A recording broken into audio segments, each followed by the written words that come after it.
1997, Colorado Springs, Colorado. I was 8 years old, playing in the sand volleyball court at the park down the street from my house. I was engrossed in my activity, burying my collection of Happy Meal toys in the sand, and then digging them out, repeat. I was looking down, but decided suddenly that I needed to look up, because the world around me had lost all sound.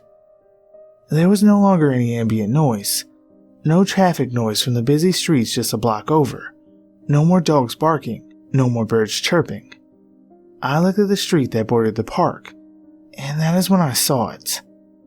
It looked like a stealth bomber turned sideways, a nose leading, one wing down toward the road, and the other pointed up at the sky. Completely shiny black in color, as tall as a house, shaped like an arrowhead. It was cruising the street at probably about 3 miles per hour, just gliding over the road. I watched it for maybe 20 seconds. As soon as it had passed behind some 2-story houses and out of my sight, I got my hearing back full force. I ran home with my piss-soaked pants and never spoke a word of it to anybody.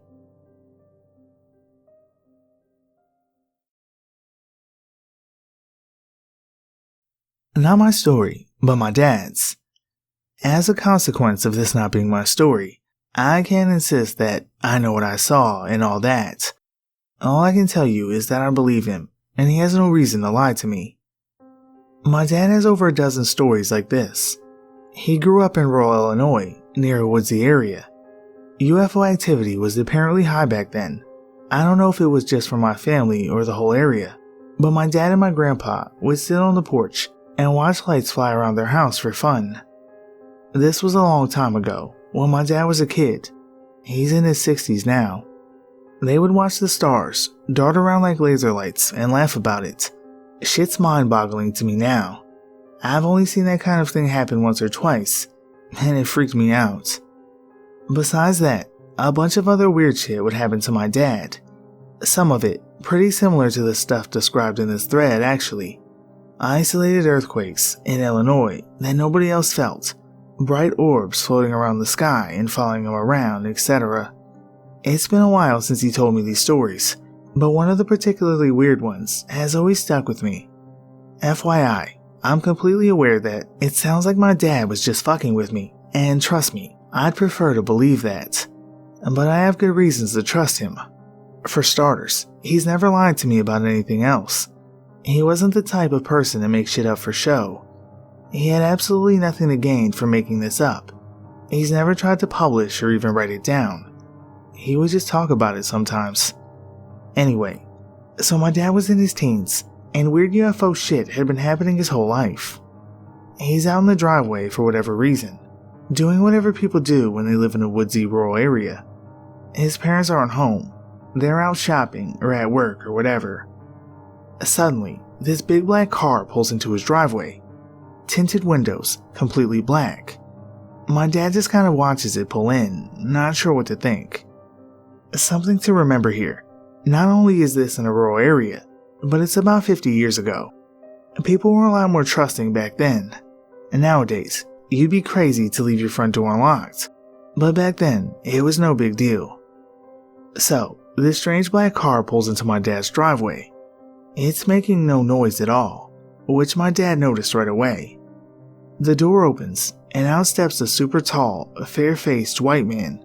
He has blonde hair, an extremely well-tailored black suit, and black sunglasses on.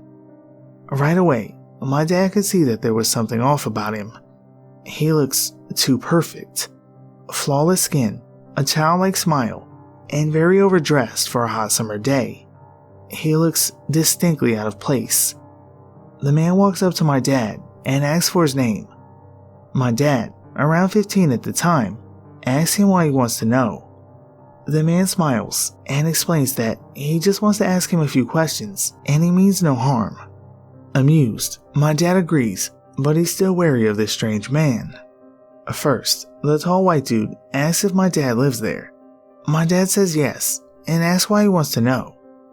The man has a completely relaxed, non-confrontational tone and seems almost giddy, like he was really excited to be having this conversation. His childish, overzealous grin hadn't faded in the least.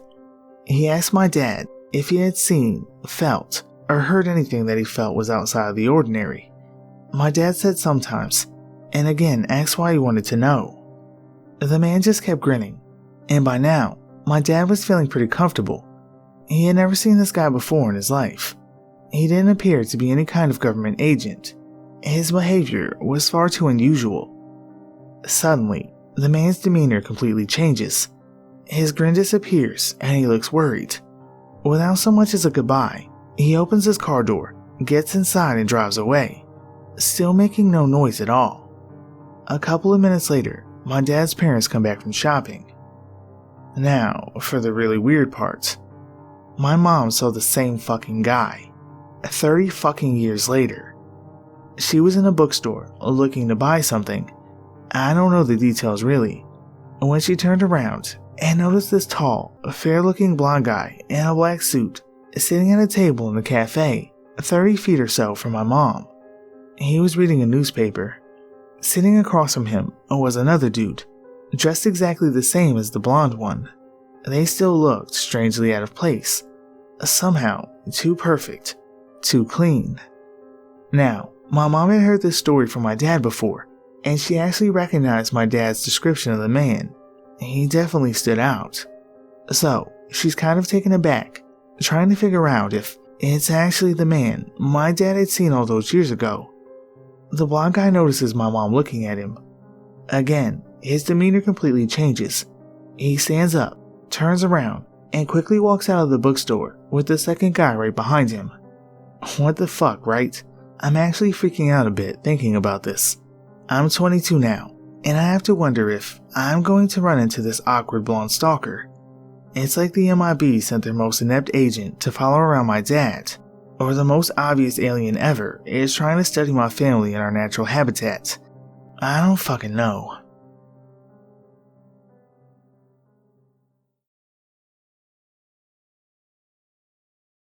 My mom tells a story of her and her friend. Let's call her friend Lisa. When my mom and Lisa were teenagers, they were up on the roof of Lisa's house, and they see a bright light in the sky. The next thing they know, the light is gone.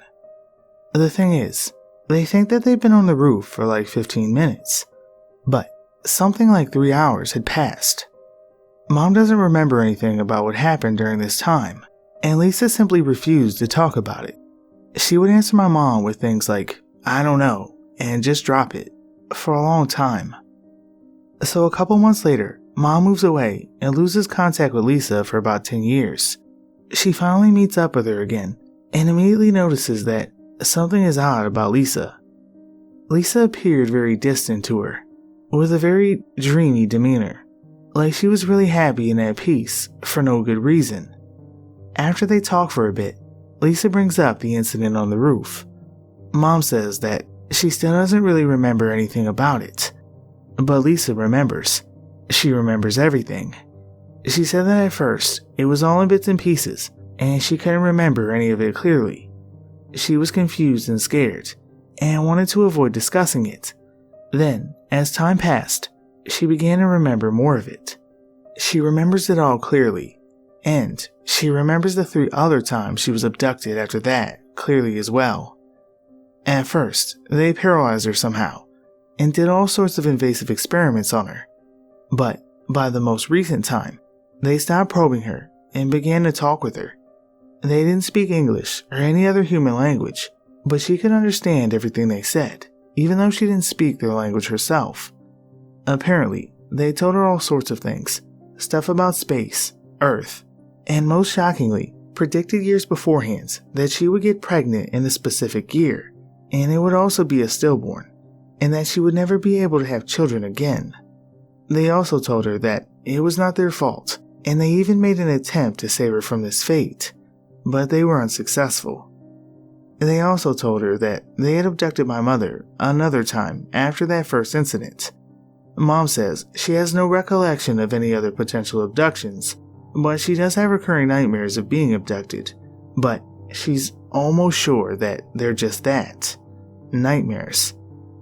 Anyway, Lisa tells Mom that every time she speaks with them, she comes to understand the truth more and more. When Mom inquires what the truth is, Lisa just says that you will know eventually. And she says that once she learned of the truth, then everything became wonderful. Mom has seen her a few more times over the years, and she apparently has a pretty normal life. She doesn't obsess over alien stuff, like some supposed alien abductees do. She only ever brings it up in passing, not like it's a central part of her daily life.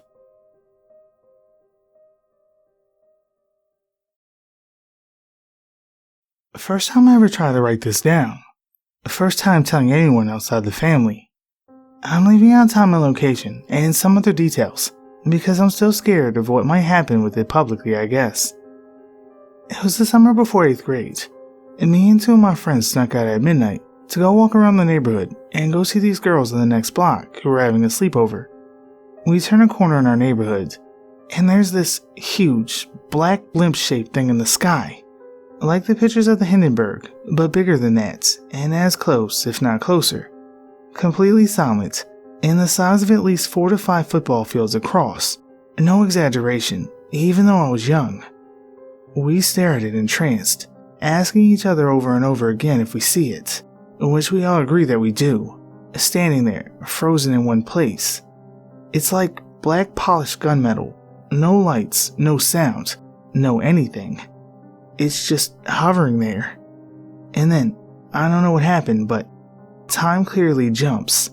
Next thing I remember is the craft or ship or government experiment, whatever the hell it was gone. And there's a tiny glowing white barbell thing in the sky, seemingly slowly falling to earth, with wisps of smoke coming off of it. Then, 2 brand new black trucks with silver gearboxes on the back, like F-150s or S-10s but nicer, came speeding down the street, going about 70 in a residential 25-mile-per-hour neighborhood. Then, after that, I remember walking home to one of my friends' houses and going to bed. At that point, it was like 5 or 6 in the morning and the sun was coming up. We all made a promise to tell my dad in the morning because he worked for the city, but we never did. I don't know what happened later in life to one of my friends who was there, but the other was my best friend, and we sort of made an unspoken pact never to talk about it. I don't know how or why we did that. We all grew up, and I sort of lost touch with him too. We did reconnect over Facebook and such over the years, but it was like there was something between us neither of us wanted to touch or talk about. Looking back on it now, there's no way we could have been the only ones to see it. It wasn't that late at night, and it was over a heavily populated suburb of a major city. The idea of this has always scared me more than any sort of possible abduction scenario, that there were others, and we're all voluntarily suffering a sort of collective amnesia, except in how we're not. I've thought about hypnosis, but that scares me too. Plus, I'm not sure I trust the results. I was just a kid then, and I'm not sure if I could trust the hypnotist. What I do know, again, is that there's no way it was just the 3 of us who saw it. We're talking a huge thing hovering in the sky, directly above hundreds of houses just after midnight on a summer weekend night. But nothing on the news, nothing in the paper, nothing on TV, no words spoken about it again, ever, by anyone.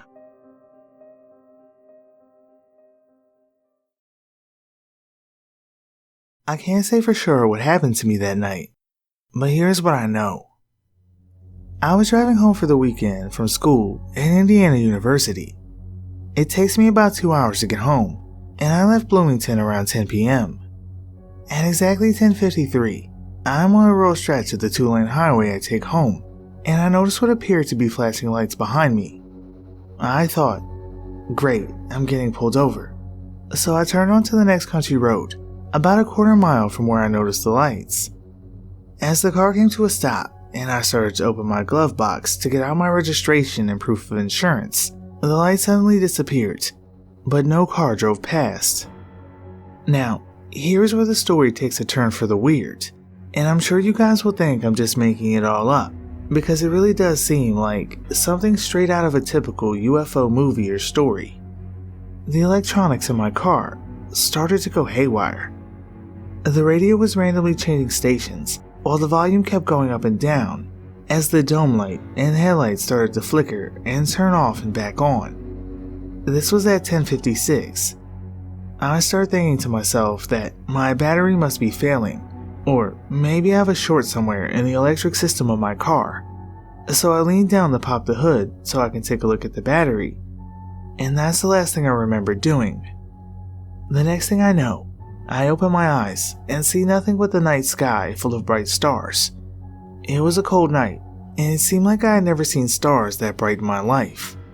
I sat up and looked around, and I saw absolutely nothing.